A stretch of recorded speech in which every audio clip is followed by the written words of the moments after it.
What happens when country music's most beloved superstar meets his match in television's most controversial host? You won't believe what unfolded when Blake Shelton Shamus sat down for what was supposed to be a simple talk show appearance, only to find himself walking straight into a televised ambush that left millions stunned. This wasn't just another celebrity interview gone wrong.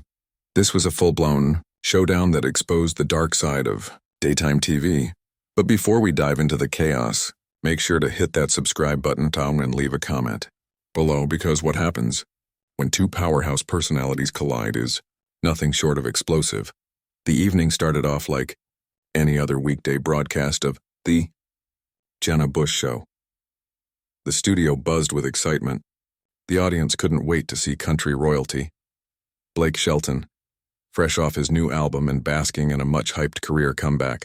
The cameras rolled. The lights gleamed. Everything seemed perfectly set for a friendly chat about music, life, and Blake's journey back to his roots. Then Jenna Bush stepped out from backstage, sharp power suit, polished smile, and that unmistakable air of TV confidence.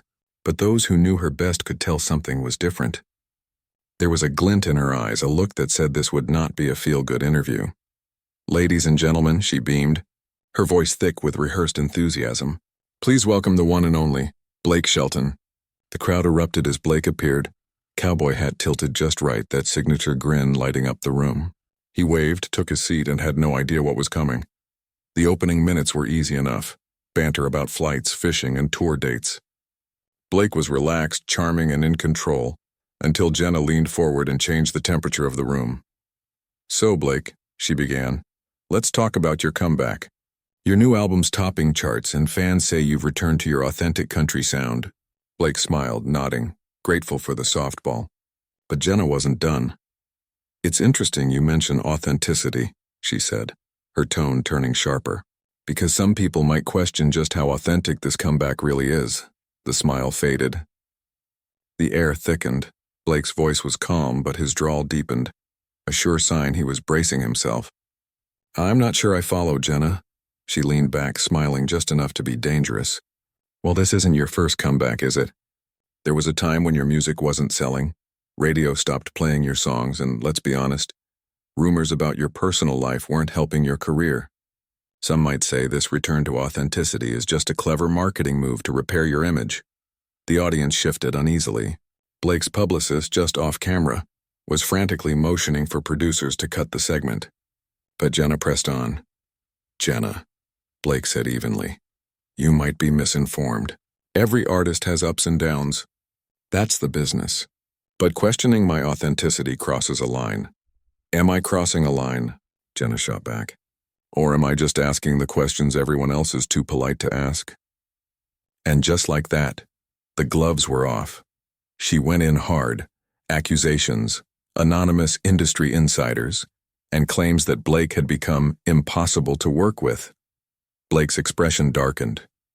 His voice, low and steady, cut through the silence. "You call that journalism? Hiding behind unnamed sources and gossip?" "Anonymous sources," Jenna snapped, "are how real stories get told in Hollywood." By now, the studio was dead silent. Cameras zoomed in. The tension was electric. Blake finally stood, towering over the seated host. "You want honesty? Here it is.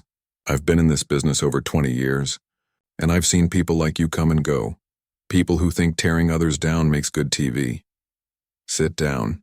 "Blake," Jenna ordered, her voice sharp. "Oh, we're done," he said, unmoving. "We were done the moment you decided to ambush me instead of talk about music." But then, in a shocking twist, Blake fired back, turning the tables live on air. "Let's talk about your reputation, Jenna," he said. "How many guests have walked off your show this year? How many complaints has the network gotten about your ambush tactics? Maybe your ratings are dropping because people are tired of watching you tear folks apart." The color drained from Jenna's face. Her producer was waving frantically for a cut, but neither of them could stop what was happening. "This isn't journalism," Blake said, pacing in front of her desk.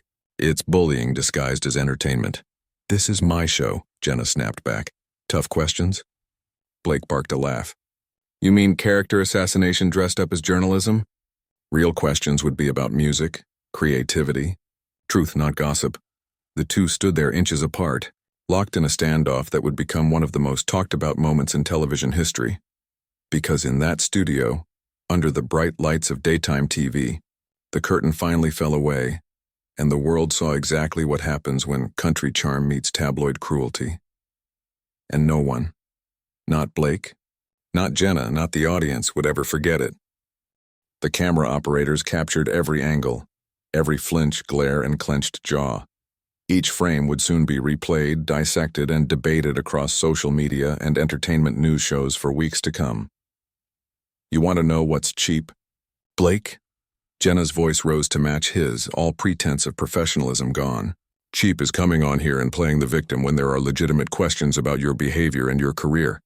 Cheap is expecting everyone to swallow your comeback story without asking what caused your fall in the first place. My downfall? Blake's voice cracked with disbelief. Lady, I've sold millions of albums. I've had #1 hits for 3 decades. I've built a career most artists only dream of. If that's your idea of failure, I'd hate to see what you call success. Success is honesty, Blake, Jenna shot back, jabbing a finger toward him. Success is accountability. It's owning your mistakes instead of rewriting history to make yourself look good. And what we're seeing right now, this anger, this defensiveness, this is what people talk about behind closed doors. Blake stepped closer to her desk, his voice dropping to a low, dangerous whisper that somehow carried louder than any shout. You want to talk about what people say behind closed doors, Jenna? Let's talk about you. About how agents warn their clients not to come on your show. About how other hosts in this building avoid you because they're ashamed to be associated with this circus you call journalism. The audience gasped. Blake had crossed a line, but he no longer cared. You're out of line, Jenna said, but the tremor in her voice betrayed her slipping control. I'm out of line, Blake exploded. You ambush me with rumors, attack my character and drag my name through the mud, and I'm out of line for defending myself? The studio fell silent. The only sounds were their ragged breathing and the steady hum of the cameras that refused to look away. Even the crew seemed frozen, unsure whether to intervene or let history play out. Jenna tried to regroup. Blake, I think we need to take a commercial break. No, he cut her off, his tone final. No commercial break, no reset, no chance for you to spin this. We're finishing this right here, right now, since that's how you like to do business. The tension was suffocating. Everyone in that studio knew they were witnessing something unforgettable, something that would change both of their careers forever. Blake turned to face the nearest camera. You know what, folks? I want you to see what kind of person your host really is. This whole thing was planned. She never wanted to talk about music or my career. This was a setup, a hit piece disguised as an interview. Jenna's face twisted with fury. Don't you dare turn your back on me, Blake Shelton. This is my show. You'll answer my questions or you'll get out. Blake spun around, his eyes blazing. Oh, trust me, I'm getting out. But not before I tell everyone what kind of operation you're running here. You want to talk about authenticity? Let's talk about what's really authentic. Promising one kind of interview and delivering a public ambush. Using anonymous gossip to destroy reputations. That's your version of honesty? Those sources are legitimate and you know it, Jenna shot back, but her voice had lost its edge. Legitimate? Blake laughed, the sound bitter and sharp. Here's what's legitimate. 3 different guests have filed complaints about you this year. Your own staff are looking for other jobs. And your ratings? They're tanking. Because people are sick of watching you tear down others for entertainment. The crowd murmured, some nodding in agreement, others simply staring in disbelief. What had begun as a tense interview had turned into a full-blown reckoning, live on national television. Jenna's producer was frantically signaling to cut to commercial, but the director couldn't look away. This was raw, unscripted chaos, the kind of viral TV you couldn't buy. You think you can come on my show and attack me? Jenna shrieked, her composure gone. I'm not attacking you, Blake said calmly now, which somehow made it worse. I'm telling the truth, and the difference between us is that I'm willing to put my name on it. I'm looking you in the eye, Jenna, and telling you exactly what I think, no hiding behind sources. Then Blake did the unthinkable. He walked around her desk, leaned in close, and spoke in a low, steady voice that the microphones picked up perfectly. You made a big mistake today. You thought you could bully me like you've bullied your other guests. You thought I'd stay quiet because I needed the publicity. But here's what you didn't count on. I don't need you. I don't need your show. And I sure as hell don't need to sit here while you try to assassinate my character on live TV. Jenna tried to interject, but Blake held up a hand. I'm not finished.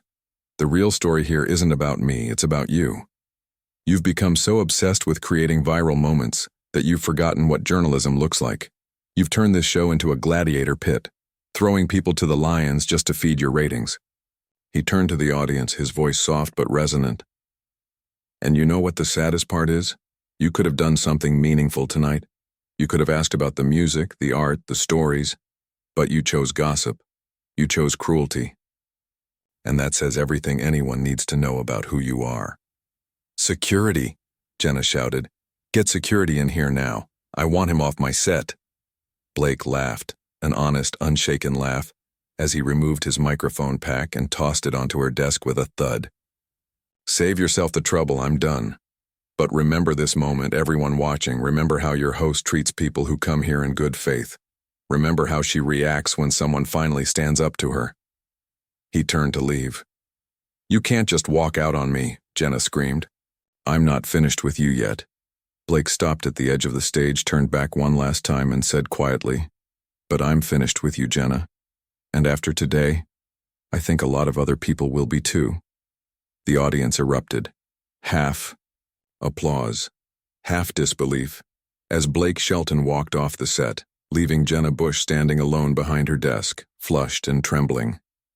The cameras kept rolling, capturing her stunned silence. For the first time in her career, she had nothing left to say. When the director finally cut to commercial, it was too late. The damage was done. Within minutes, clips of the confrontation would spread across the internet, lighting up timelines and headlines everywhere. As the lights dimmed and the audience filed out in hushed, electric whispers, Jenna stood frozen amid the wreckage of her show, her confidence shattered, her career in question. She had pushed too far, picked the wrong guest, and learned the hard way that not everyone in Hollywood is willing to play the victim. Blake Shelton, meanwhile, walked out of the building with his head high, his reputation not only intact but stronger than ever. He'd done more than defend himself. He'd exposed something bigger, the toxicity that had long festered beneath the glossy surface of daytime television.